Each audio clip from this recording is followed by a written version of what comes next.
There was an afternoon this February when I very nearly rang my son and told him I'd go, and I had the telephone in my hand. I'm Walter, 82, retired carpenter, 9 years on my own since I lost my Helen. If you've been the one saying no and you've felt it wobble lately, this one is for you. Start with number 1 and stay for number 4, because that's the question, and it was 3 words long. Number 1, it was February, and I'd had a bad fortnight, and that is the whole of the first thing. Nothing had happened. I want that clear from the start, because it's the part that matters. I wasn't ill. Nobody had rung with bad news. No fall, no incident, no conversation with anybody about anything. It was simply the middle of February in Maine, and the light had been poor for about 6 weeks, and there'd been a stretch of about 9 days where the road was bad, and I hadn't been anywhere except out to that shop and back. And I was tired in a way that I could not point at. Not sleepy. Tired the way a man is tired when he's been carrying something for a good while. And the trouble with that sort of tiredness is that it doesn't announce what it's about. It simply sits there and colors everything you look at. I looked at this house that fortnight and I saw work. That's all I saw. The wood that wants bringing in, the step that wants doing before spring, the gutter on the north side, the whole building, which I put up myself in 1971 and have loved for 53 years, looked to me for about 9 days like a list of jobs I hadn't the strength for. That's the condition I was in when I picked up that telephone. And I'd not have been able to tell you at the time that I was in any condition at all. If you're walking this road alone, subscribe so you don't have to walk it alone. All right, number 2. And before I get to it, that's the part worth sitting with, because it's true of every bad decision I've watched anybody make. A man in a bad fortnight does not know he's in a bad fortnight. He thinks he's finally seeing clearly. That's what it feels like from inside. It doesn't feel like weather, and it doesn't feel like tiredness. It feels like the fog has lifted, and you're at last looking at your situation honestly, without the sentiment you'd been carrying about the place. I sat in this room on the 11th of February, and I felt lucid. I'd have told you I was being sensible at last. 4 decades of watching men make decisions on job sites, and I could have told you that a fellow who's just decided something enormous on a Wednesday afternoon after a poor stretch is a fellow you send home. I never once applied it to myself. Now, nobody was pushing me, and that is the opposite of what everybody assumes, and it's a good deal more dangerous. Here's the situation as it stood. 3 years ago, my children sat down at that kitchen table with a folder and asked me to leave this house. And I gave them an answer. And part of that answer was 3 conditions written on a yellow pad. The things that would have to happen for me to go. Both of them have seen it. It's in a drawer in Portland. And they have honored it. Completely. For 3 years, neither of them has raised it once. No brochures. No gentle remarks about the stairs. My son comes up 1 weekend a month and we work on the place. And he does the roof. And he has never in 3 years mentioned the subject. That is exactly what I asked for. And they gave it to me. And I'd not change a thing about it. But I want to tell you what it produced because I had not anticipated it at all. When somebody is pushing you, you push back. That's simply what happens. Every time those 2 raised it in the first year, I got sharper and clearer about why I was staying, because I had an argument to make and a person to make it to. Take the pressure away and there is nothing to push against. And so on a bad February afternoon, with nobody arguing with me about anything, my own doubt had the whole room to itself. That's what I'd want anybody to hear about number 2. A man's certainty about a thing is quite often being held up by opposition, and he doesn't find out until the opposition stops. There was nobody in this house to tell me I was wrong. There hadn't been for 9 years. And I'd put this to the sons and daughters, because I know some of you are watching, and it's the part you'd never guess. If your father has told you where he stands and you've backed off, good.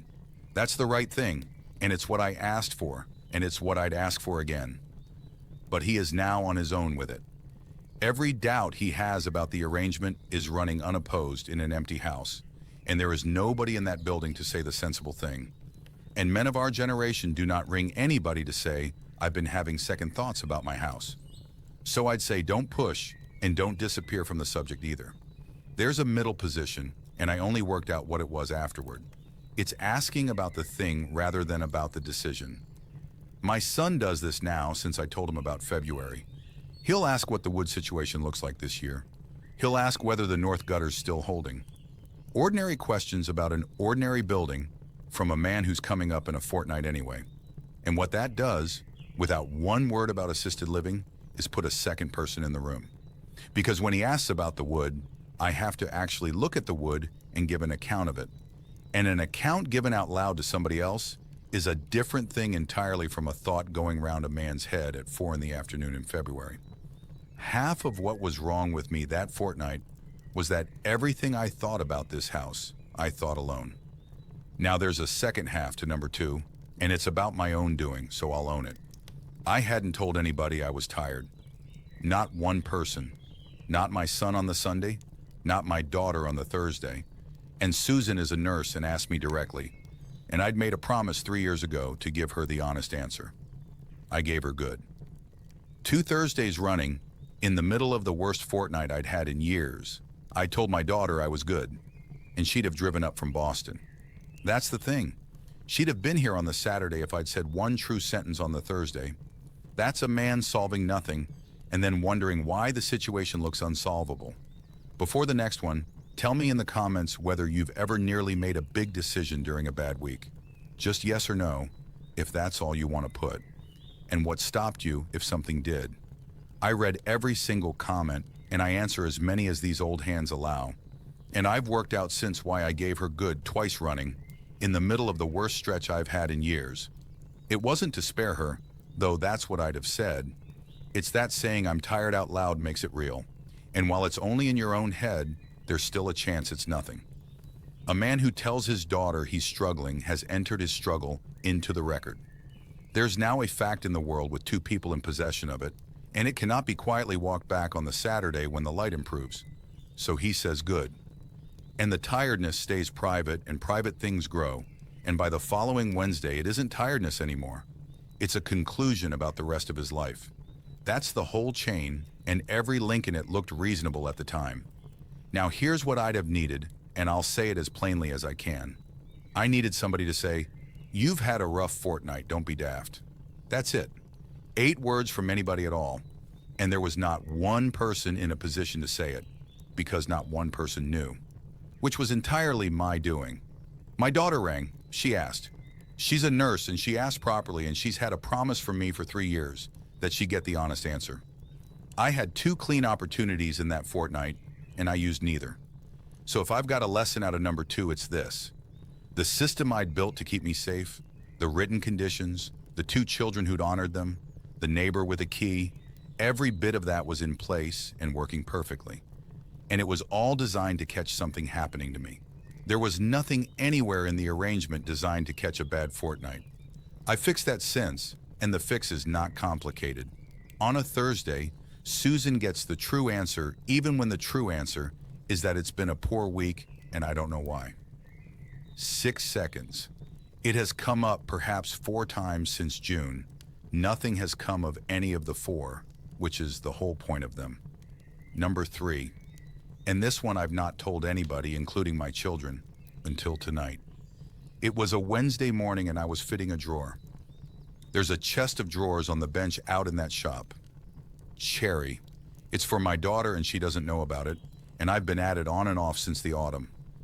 And a drawer is not difficult work. I want to be plain about that. I have fitted, and this is not an exaggeration. I've done the arithmetic, something over 2,000 drawers in 45 years of a working life.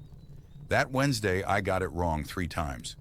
First one was a bad measurement, and that's nothing. Any man does that.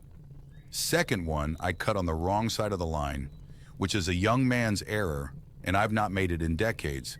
And the third one, I can't account for at all. It simply didn't fit, and I could not tell you why. And I stood there with it in my hands for a good while. And then I put the tools down, and I walked across that yard, and I came into this house at about 11 o'clock in the morning and sat down in that chair. 11 in the morning. I have not sat down in that chair at 11 in the morning since I retired. Now I want to be careful here, and I'll say the honest thing first. It was a bad morning, That's the most likely explanation, and it's probably the correct one. My hands were cold, the light in that shop is poor in February, and I'd slept badly. I have fitted a good many drawers since that Wednesday, and every one of them has gone in properly, including the one that's waiting for me tomorrow. But that is not what it felt like at 11 o'clock that morning. At 11 o'clock that morning, it felt like evidence. It felt like the beginning of the thing everybody's been waiting for. And I sat in that chair and I thought, well, there it is then. That's what nobody tells you about the small private failures. It isn't that they're serious. Most of them aren't. It's that a man on his own has nobody in the building to say, don't be daft. Your hands were cold. Helen would have said it. She'd have said it from the kitchen without looking up in about 4 words, and it would have been the end of the matter. There was nobody. So the thought had a clear run all afternoon, and by about 4 o'clock, I had the telephone in my hand. And I'd say something about that particular sort of morning, because I've since found out it's the commonest thing in the world and nobody warns you. Everybody my age has got a private inventory. That's what I'd call it. A running list, kept by nobody and written down nowhere, of every small thing that hasn't gone quite right in the last 2 years. The word that wouldn't come at the diner in November. The time I put the kettle on without water in it. A morning in the shop where a joint took me twice as long as it should have. The stair I went down slower than I used to and noticed myself doing it. Not one of those is anything. Every single one of them happens to men of 50 and nobody thinks twice. But an old man on his own keeps them. He doesn't decide to, they simply accumulate in a place where nobody else can see them, and there is never a moment where somebody says out loud that the list is nonsense. And then on a bad Wednesday in February, one more thing goes on it, and the whole list comes up at once and presents itself as evidence. That's what happened to me in that chair at 11 in the morning. It wasn't the drawer. The drawer was the 3rd item in a list of about 9 that I'd been quietly keeping for 2 years without ever once looking at the whole of it in daylight. So here's what I did afterward, and it's the only practical thing I got out of that Wednesday. I wrote the list down. All of it. Every small thing I'd been carrying on a sheet of the yellow pad in March once the whole business had settled. And it took up about half a page, and I sat and looked at it, and I want to tell you exactly what it looked like on paper. It looked like an ordinary 2 years for a man of 82. That's it. That's what was on there. 9 or 10 small things spread across 24 months. Most of them the sort of thing that happens to everybody, and not one of them that would mean anything at all to a person looking at it from outside. The list only had power while it was in my head and uncounted. I'd recommend that to anybody. Get it out on paper. Not to solve anything, just to find out how many there actually are and how far apart, because I promise you it is fewer and further apart than it feels at 11 in the morning in February. And there's a second thing about that Wednesday that I've only understood since, and it's about the shop rather than about me. I went back out there on the Thursday. Not bravely, I went out because it was 9 o'clock, and the rule in this house is that I'm in that shop by 9. And what I do once I'm there doesn't matter.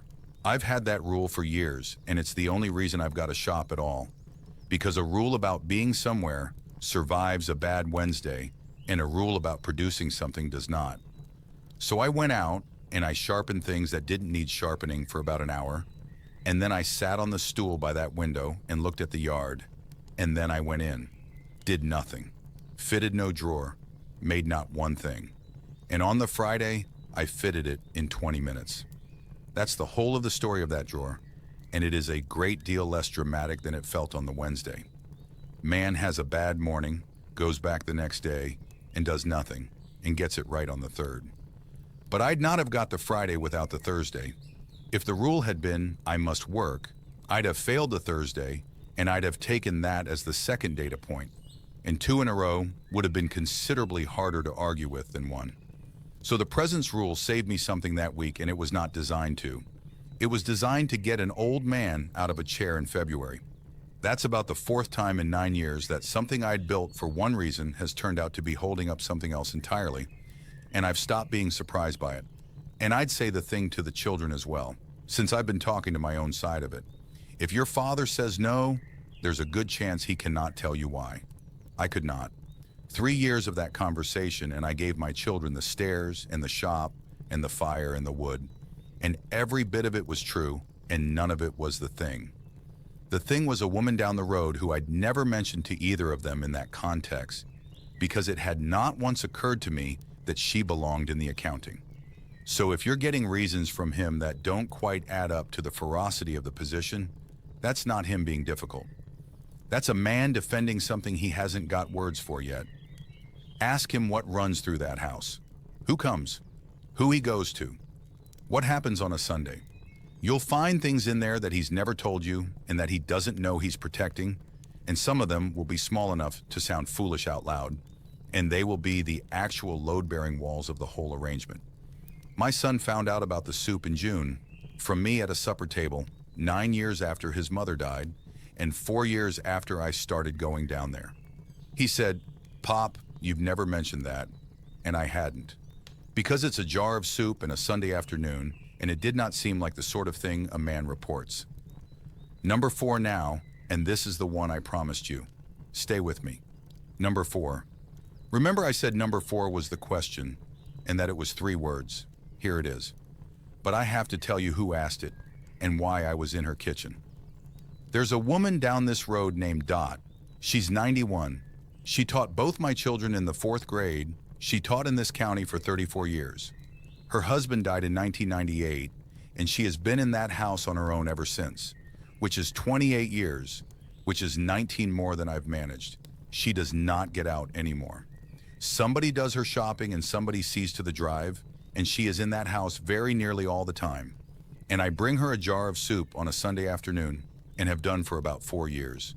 And I sit with her an hour, and she tells me things about this town that nobody else alive remembers.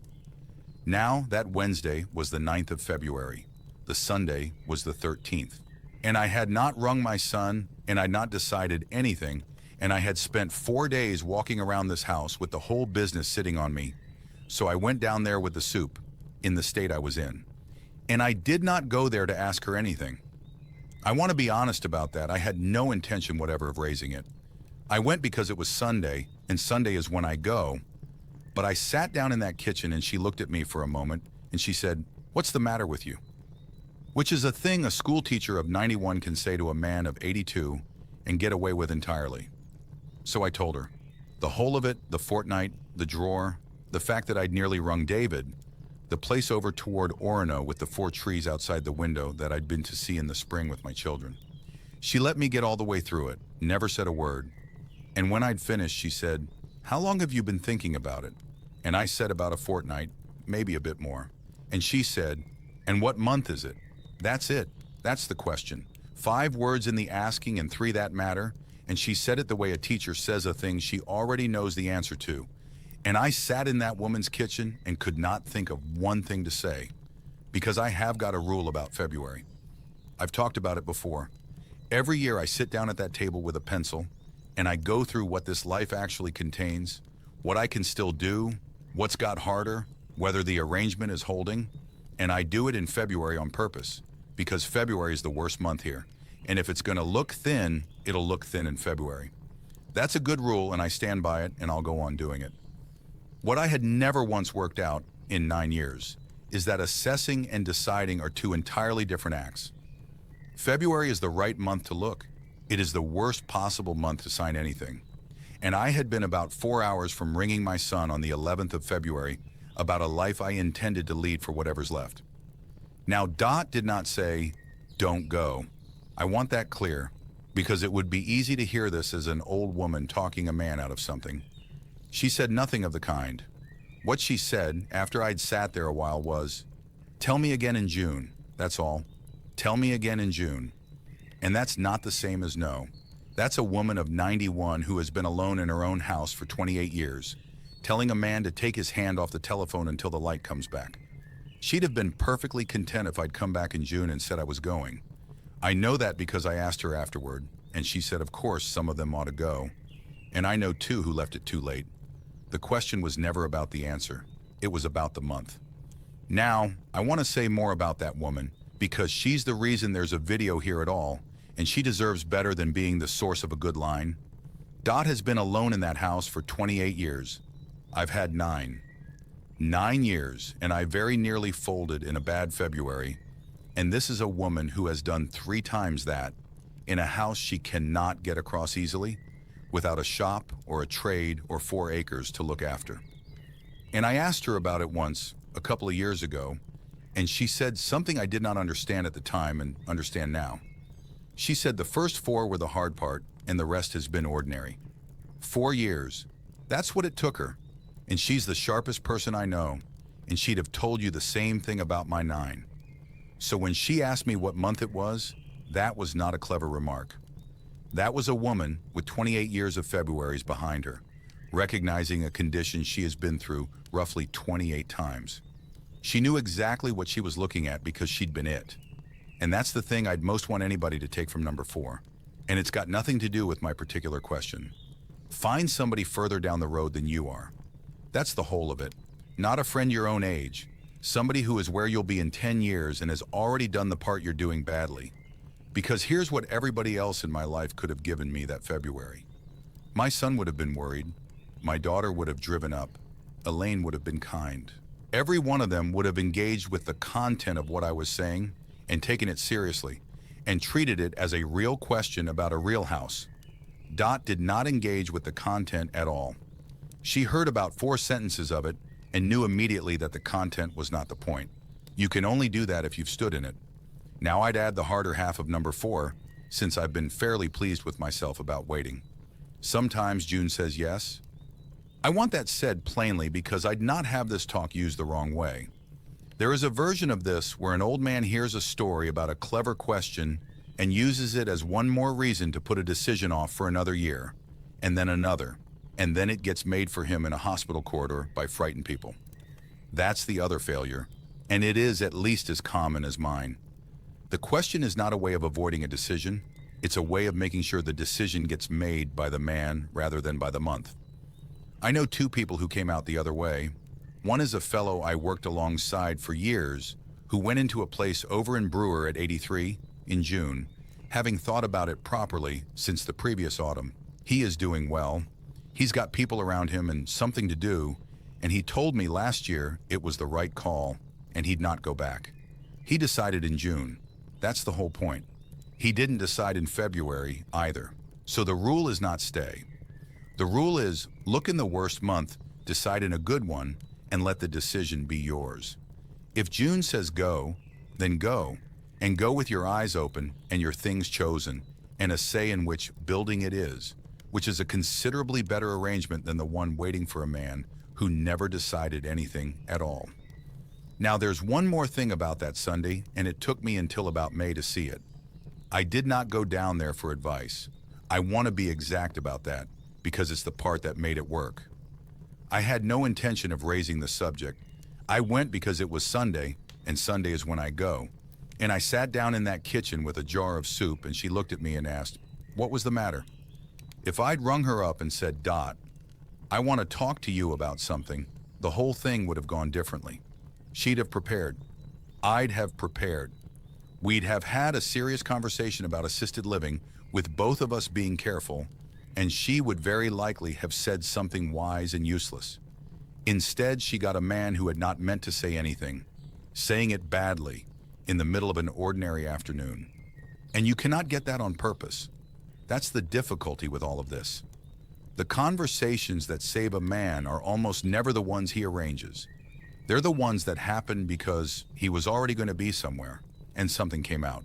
Which is an argument, and I'd say the strongest one I've got, for the standing arrangements. The Sunday soup, the coffee with Elaine most weeks, the Saturday diner, lunch with Marie once a month. None of those exist for this purpose. Not one of them was set up so that somebody could catch me in February. But that's what they're actually for, and you only find out in the year you need one.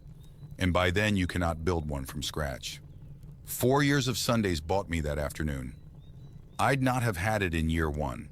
So if you've got nothing standing, no weekly thing, no monthly thing, nobody who'd notice a change in your face without being told to look, that's the job. Not because it's pleasant, though it is. Because a man with 3 standing arrangements has 3 chances a week of being caught. and a man with none has to ring somebody up and announce that he needs help, and I have never in 82 years met a man of my generation who could do that. Number 5. So I waited. And in June, I got a completely different answer, and then I had to work out which one was true. Here's what June looked like. Door open at 5:30 in the morning. The lupines up along the south side in that bed Helen planted in 1988, which is the second week of June, and which is the best thing this property does. Light until 8 in the evening, the shop warm, and my hands working the way they've worked for 60 years. And I sat down at that table with the pencil, the way I do, and ran the whole thing again. And it came out as, "What on earth were you thinking, you?" Now that is the trap, and I'd nearly walked into the other side of it. Because June lies as well, not as loudly. But a man assessing his own capacity on a fine morning in June with the lupines up is not getting an honest answer either. He's getting the best case, and the best case is not what he'll be living in on the 11th of February. So I sat with both of them for about a week, and here's what I came out with. And it's the whole of what those 4 months gave me. They were both true. February was telling me the truth about the winters. The winters are genuinely getting harder. The wood is more than it was. 9 days without leaving this property is a real thing that happened and will happen again, and will be worse in 5 years. June was telling me the truth about the life. The life is good. It's better than good. There is work I love 30 steps from a kitchen and a row of trees I look at every morning, and 5 people who ring me every week. Neither month was lying. They were answering different questions, and I'd been treating them as one. So the rule I've got now, and I'd hand it to anybody at our age facing anything permanent, is this. Assess in the worst month, decide in a good one, and never both in the same month. Because February will tell you what's actually hard, and you need that, and a man who only ever looks at his life in June is fooling himself. But February will also tell you the life isn't worth the trouble, and that is not information. That's weather. Now, the last thing, and it's the reason I've told you any of this. I went down there in June with the soup, on a Sunday the way I do, and I told her I was staying. And she said something I did not expect, and I've thought about it every week since. I asked her a question back. I said, "Dot, you've been in this house 28 years on your own. Why are you still here?" I expected her to say something about the house. She's been in it since 1962. Her husband's in every room of it, the way Helen's in every room of mine. She said because on Sundays somebody comes. That's what she said. Sitting in that kitchen at 91 years of age, with a jar of soup on the table between us. Because on Sunday somebody comes. And I drove back up this road, and I had to stop the truck for a minute before I got to my own drive. Because I had spent 4 months working out whether to leave this house, and the place I'd chosen is 22 minutes away, and I had not once, not one single time in 4 months, thought about the Sunday. I'd have gone, and the soup would have stopped. Not deliberately. 22 minutes is nothing. I'd have said, "I'll still come down." And I'd have come for a while, and then it would have been every other week, and then it would have been the first Sunday of the month, and then it would have been Christmas. That's how those things go, and every one of us knows it. And a woman of 91 who does not get out of that house would have lost the 1 hour of her week that she'd named when asked directly as the reason she was still there. She never mentioned it. Not in February when I sat in that kitchen and told her the whole business, and not once in the 4 months after. She let me work it out on my own timing, and she'd have let me go without ever saying a word about what it would cost her. That's what I nearly did. Not to myself. I'd have been all right. The place has 4 trees and good people, and I'd have made something of it the way I've made something of this. To her. So that's what stopped me in the end. It wasn't the question, though the question bought me the 4 months. It's that I'm somebody's Sunday. At 82, in a house I built in 1971, tired in February, getting a drawer wrong 3 times running, I am still, to one person on this road, the reason a Sunday is worth having. You cannot get that in a building 22 minutes away. Not because they'd not be kind to me there. Because the thing that makes a man necessary is not portable, and it does not survive the move. I'll go one day. It's in writing and my children have seen it, and when one of those three things happens, I'll go, and I'll not argue about it. Until then, there's a jar of soup that goes down this road on a Sunday afternoon, and a woman who has been on her own since 1998 who is expecting it. And there's a piece of that I've been turning over since June, which is what it means about the whole of this business. I had been running the arithmetic wrong for 3 years. Every time I sat down with that pencil, every February, and at that kitchen table with my children, and in the truck coming back from those 2 buildings in the spring, I was totting up what I would lose. The shop, the fire, the cedars, the wood, the stairs I built wrong in 1971 that Helen teased me about for 46 years. All of it a list of things belonging to me that I'd be giving up.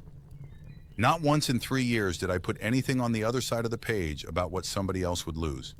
And I'd been going down that road with a jar of soup every Sunday for 4 years while I did it. So the arithmetic was never complete. That's the plain fact, and I'd not have found it out on my own. I found it out because I asked a 91-year-old woman a question in June and got an answer I wasn't ready for. Now I'd put that to anybody in this position, and I'd put it carefully because it can be heard the wrong way.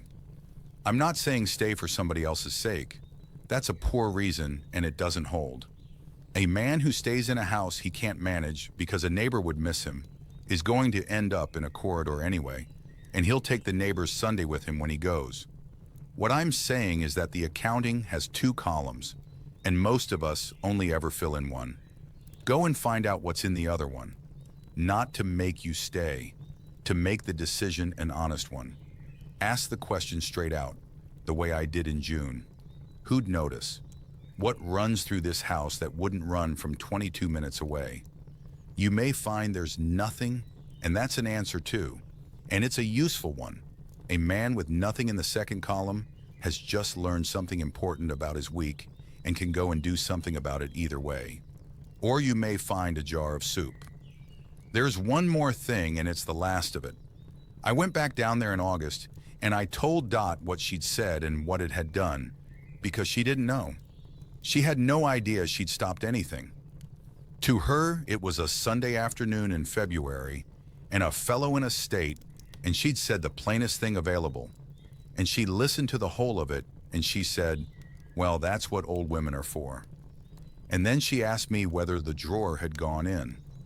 That's what I got out of 4 months and a February. Not a decision, in the end.